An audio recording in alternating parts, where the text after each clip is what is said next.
My girlfriend just ended our 4-year relationship after I did some poking and prodding. We have a house, a life, I just finished saving for a ring last week. Tomorrow we have reservations for our 4-year anniversary. And I'm hyperventilating a bit. The story is a little complicated. She's had a hereditary disease her whole life. We started dating when she was in remission, of sorts, and she got sick again about a year in. It's been a mess of new drugs, sickness, health, etc. for her. We've made it through together, it made our bond very strong. I own my own business, so I was able to work and support us both when she couldn't work her full-time job. However, this business found me pretty successful at a young age. I fell into a deep depression. She helped me through that just by being there, but it's been rough. I gained back 90 of the 100 pounds I lost in high school, drank heavily, I became much more withdrawn, I lost my lust for life. All for a business. She's always been the type to never speak up. She never wants to upset anyone to a fault. She was walked all over in past relationships, jobs, etc. I pushed as hard as I could to figure out simple things, like what she wants to eat for dinner. Her doctors had a note not to trust what she says because she's oftentimes more sick than she says she feels. About 18 months ago we made the decision to move, after living together for a year, out of the city. The city was killing us, and we picked out a house in our dream location. I purchased it knowing full well it's not smart to own a house with and so you're not married to. We made the decision she'd finally quit her job and go back to school for a career she loves. It took her our whole relationship to do so. I've been supporting us 100% the whole time, without her asking. She's always felt terrible about it. This change kicked me out of my depression. We were in a place that I could thrive in, she could go to school and work and we could have a family. I hired people, started working a normal schedule, stopped drinking heavily, and most importantly my focus was life again, not business. I was living for experiences. She loved the change in me, we were more active, she dove into school, and all was good. We talked heavily about marriage, had a rough time frame, everything was going really great. Then she got sick in October. Really sick. 6 weeks in the hospital. I hired extra people and commuted 5 hours a day to see her, only missing 3 days. She ultimately had surgery and has been recovering at home the past month, able to get out and about a bit. I noticed a change as she was in the hospital. She wasn't excited to see me. I started having panic attacks when I got home due to the hours and schedule. I had thoughts of overwhelming dread that she was actually falling out of our relationship. We talked about it and she assured me that was not the case, and through some reading I found that these thoughts were part of the depression I thought was gone. As she's been home recovering, I've done everything I can. I noticed our sporadic conversations about the future stopped. She turned away or changed the subject when I mentioned kids. She never kissed me, I had to kiss her. No hugs, no nothing. So finally tonight I just pushed her. I could only ask you okay? So much, as I had the past 4 months. She broke. She said she had a lot of time to think in the hospital. She said she wasn't living for herself, and she needs to find herself, and she feels horrible because for 4 years I've pushed her daily to find her passions and follow them, not to think of others first in such an extreme. I did this because that's what I do. I work my dream job, and I want that for her. She says she feels like she's holding me back. She loves me, and I think I believe that because he's refusing to let me settle. But damn, do I still love her. Most upsetting, she said that she's never felt at home in our house. She's felt like it was always mine and she was a girlfriend staying over. I pressed this issue before we moved, asking her where she'd like to live. Anywhere in the world, I can work from anywhere. She said this was a great idea. Please know that I've also got no design sense, I'm just the muscle. So it's not a matter of my stuff being all over the place, she's decorated very nicely. So here I sit. Sober, crying, fat, with no one to call. No close family or friends in 120-mile radius. I can't bring myself to open the door to the office I just built out for her new career, and the paint is literally drying from earlier tonight. We moved to a family area, no more college scene. I read advice to throw yourself into work and I have a job that almost killed me once. And I will be alone in this house that was, in 2 to 3 years, meant for our family. Money is not an issue. I love the area, I love our home, and I do not wish to leave. It truly is my dream to live here, but it was my dream to live here with our family that we had planned. Life lesson. Nothing is set in stone. So how do I even start to cope? We still love each other, we're best friends. I'm going up to sleep in our bed because I can't bring myself to sleep in the guest room and she doesn't want me to. She's going to stay while we untangle our life, and she, along with my family and hers, are afraid of what I'll do to myself. I'm not going anywhere. I've never been suicidal. But I sure as hell can't drink this one away, because the drinking won't stop. But she's going to leave, soon. I know it's not fair to hold on to the idea that she might just need to do some soul searching and come back. And I know that, being so sick for so long, she really didn't have a chance to figure out what she wanted. But I just can't help but feel absolutely gutted that it took this long for it to come out, because I can't see my life without us. It's the most life-shattering thing I've ever felt. Update 1. The past 24 hours have been a beautiful and sad journey. After the initial shock wore off, we've done a lot of talking, and for the first time we've been completely honest with each other at the same time. We've been waiting and waiting for our relationship to fit into the life we've built around it.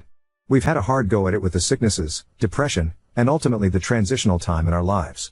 It was a hard time for everyone around us, getting out of college and finding ourselves. We both care so much for each other that we tried to force it to work, ultimately denying our own desires in the process. Personally, I admitted to myself that I am more afraid to be alone in this house and area than I am upset our time living together is ending. I have struggled with this since we moved here 18 months ago, because this is my dream. However, I've had serious doubts about our relationship, and the thing that kept me from saying anything was a fear of the unknown, a fear of living alone, as an adult, for the first time in my life. XGF was very clear that it's not fair for me to feel guilty about the life I've built, and this is very true. Likewise, it is not fair to blame her for not wanting the same life. I do wish she had spoke up sooner, but ultimately I love her for trying to make it work because she wanted me to be happy. XGF simply does not know what she wants. She thought she wanted a house, kids, and a family, and when they started coming she realized that she didn't know what she wanted. She only knows that she doesn't know what she wants. We are both adamant that life is too short to settle. This is important. We've been living as best friends for a long time now, years maybe. Saying this out loud was a relief, because it does not mean either of us want our relationship to end, it just needs to evolve into its proper state. We decided to take the week to pack her stuff up, and while it is sad, it's amazing to be with each other now that this is in the open. Sure, there is the initial feeling of hatred at everything that reminds us of the relationship, because it's a hard thing to close an overall happy time in your life when you know it's for the best. But this is not an angry breakup, and it's been important to realize that the memories of these objects are all good memories. When the sweeping feelings of fear and sadness go away, happiness will remain. I've come to realize that it's not healthy to fill a void in oneself with a relationship. My biggest fear is being alone, because I don't yet know how to do that. This relationship became a way for me to fill that void and avoid the fear. I know the process is just starting, and I know there will be some hard days ahead, but I have a feeling that I've felt much more alone in our relationship the past year than I will outside of it. XGF and I aren't denying that we are very good friends, so this isn't goodbye. It's a change in living situation, and a new personal journey for the both of us. And so life goes on. I've started the hunt for the right therapist, and my short-term plan is to get through moving her out. I will admit that the thought of taking her key is terrifying, and I'll miss the small things like the tampon box in the closet and the shoes all over the entry. But as time passes, I think this sadness will reside, and only happy memories will remain as we reminisce and catch up over lunch someday soon. Update 2. I didn't know what to expect from this event, because I had been dreading it for over a year. It's fair to say that the anxiety, worry, and pain it caused in that time ran my life. I didn't take inventory of this worry, though, until we separated. Today I find myself with a familiar pit in my stomach, the one that's become a companion of sorts since we bought the house, and then remember that there is nothing to worry about. It's done. And I truly feel much better. I have a lot of anxiety about the future. I have to come to terms with the fact that I've been preparing for marriage and a child in serious ways, and that plan is on hold. It turns out it was the best thing we could have done, because it took some time for us to open up and ultimately resolve this entire thing. Last night I came home after being out most of the day letting her pack. She hadn't got much done, just kind of started a few chores and was visibly shaken. She saw me and started crying, because, I would find out later, she really thought I was making up the whole "we've been living as best friends" thing to get her through the move out. She sees how much I do love and care for her, and it upset her because she thought she would be breaking my heart. It's important to note that this illustrates her issues. Putting others ahead of yourself is mostly a good thing, but when you value the simple happiness of those around you over your long-term emotional well-being to the extent it affects your quality of life, it's unhealthy. I recognized this and was hell-bent on making sure she wasn't staying the rest of the week just for me. This was the catalyst for probably the most honest and healing talk we've ever had.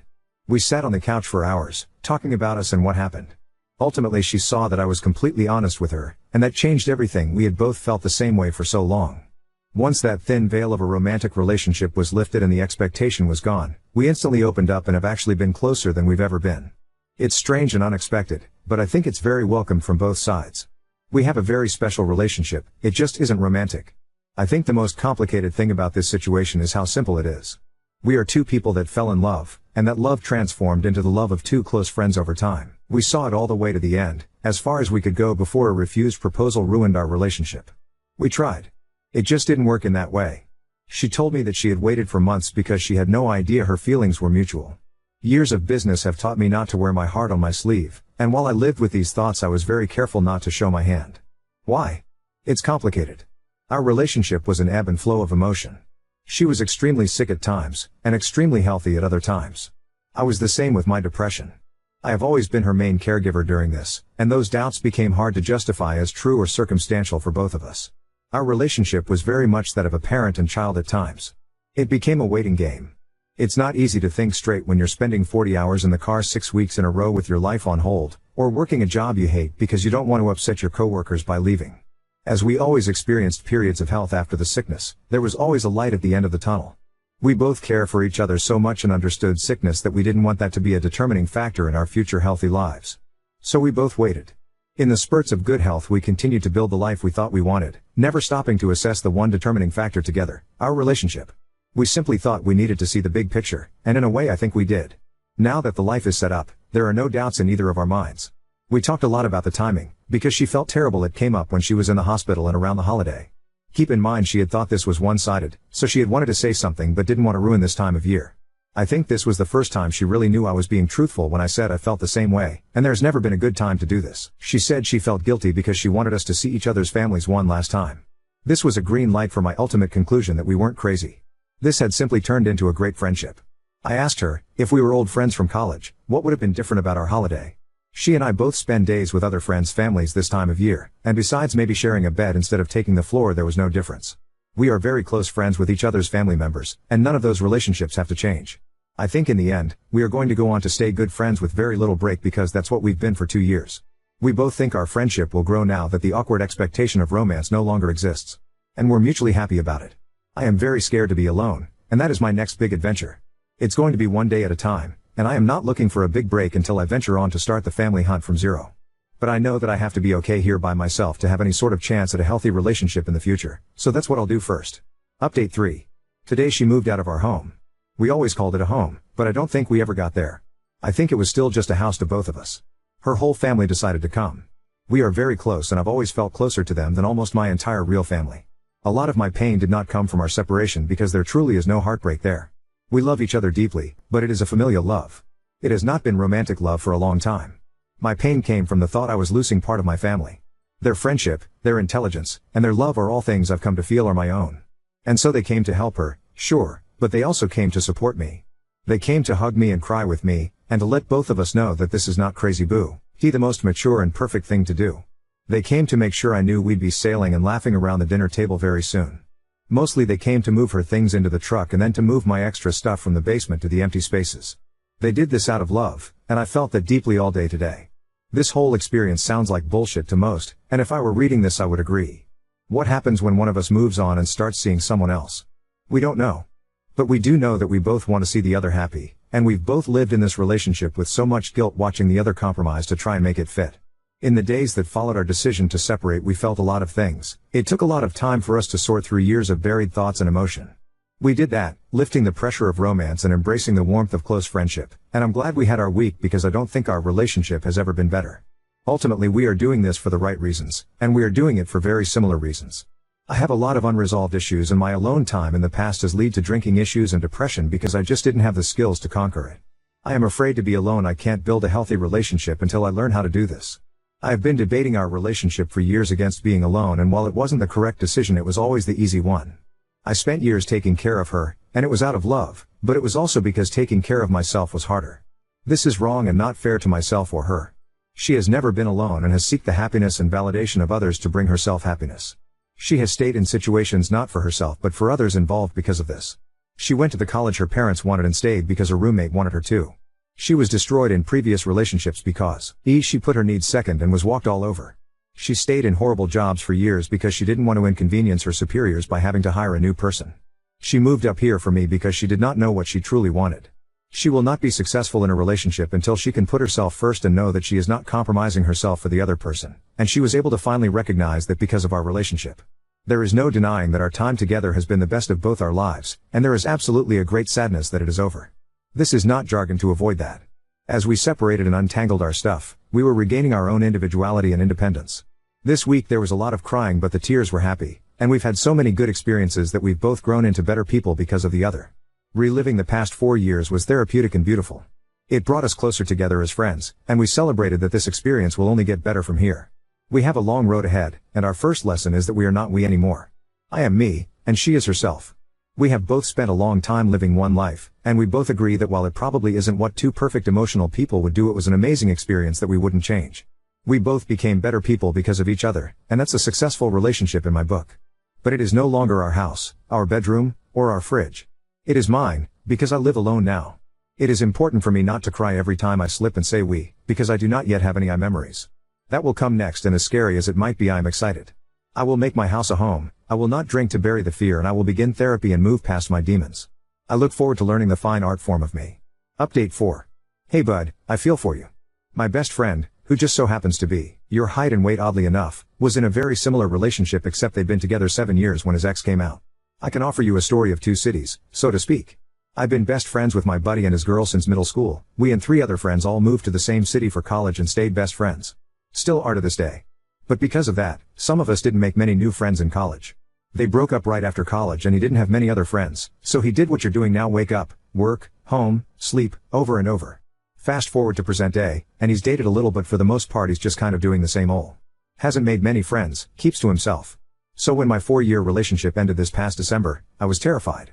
I had moved out of the city, didn't know anyone besides my ex in a 60-mile radius, and was worried I'd get stuck in the same rut. I had stopped doing a lot of the things I always loved to do, moved away from the people I had done them with, and really fallen into the whole couple's lifestyle. I had forgotten how to live as a me, and only knew how to live as a we. Truth is, you have lost a bit of your single identity because you've been part of a we for so long. It's going to take time to get this back. I'm 8 months out of my relationship and I'm just now starting to feel normal day to day. Riding bikes, building things, I'm finally happy on the regular. But I did something my friend didn't do. I got a therapist. I immediately got out and met new people. It didn't matter if we ultimately didn't get along. I talked to anyone and everyone I met, asked about cool stuff to do in the area, and actually found a few friends to hang out with. Now I'm slowly becoming part of the community in my new area without my ex. I'm involved in a few activities, and I don't sit home after work browsing Reddit every night alone. It's not just relationships or break-ups. Life, all of it, is what you make of it. It's going to take you a while to even feel up to leaving the house, and that's okay. You need time to process the last 7 years, to grieve and accept everything. But I promise that if you put yourself out there, you'll find new friends and activities. You'll start to build a life for yourself, and to be honest, I much prefer my life now to being in a bad relationship. Keep strong, it'll get better. Now on to second story. Discovered my husband's entire life was a web of lies. Now I'm facing annulment, eviction, and pet custody battles. I met my husband 4 years ago, just before moving from PA to GA. Shortly after my move he followed me, and we fell in love. We lived together from 2015 onward, and in mid-November 2018 we married. Today I discovered that virtually everything he has ever told me or demonstrated about his life was a complete fabrication. From specific medical issues to jobs, past and present, to education to family relationships, to the claim that his first language was not English, to phone conversations that never happened to people he knows too. If you can think it, he has lied about it. We live together, but my name is on the lease and I hold the title on both of our cars.